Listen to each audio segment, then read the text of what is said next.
খলিফা না বান্দা? দুনিয়ার বুকে মানুষের ভূমিকাটি ঠিক কি?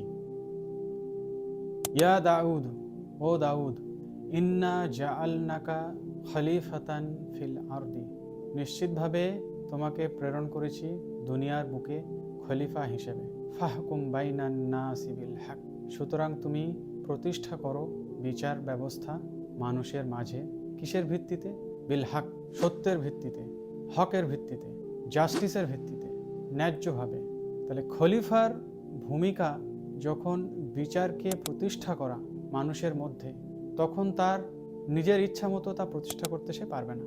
তাকে প্রতিষ্ঠা করতে হবে আল হক বা সত্যের ভিত্তিতে, ন্যায্য ব্যবস্থার ভিত্তিতে, যে ব্যবস্থা আল্লাহ সুবহানাহু তাআলা প্রেরণ করেছেন, জানিয়ে দিয়েছেন, তার ভিত্তিতে। অর্থাৎ খলিফা যখন প্রতিষ্ঠা করবে বিচার ব্যবস্থা মানুষের মধ্যে, তার ভিত্তি হবে যে সে সমর্পণ করবে আল্লাহ প্রেরিত হক বা সত্যের উপর। এখানে দ্বৈত সত্তা একইভাবে একই সঙ্গে কাজ করবে। যখন সে খলিফার ভূমিকা পালন করবে, তখন তা করবে আল্লাহ প্রেরিত সত্যের ভিত্তিতে বা হকের ভিত্তিতে। অর্থাৎ খলিফা এবং আল্লাহর বান্দা দুটি ভূমিকা একই সাথে সে পালন করবে।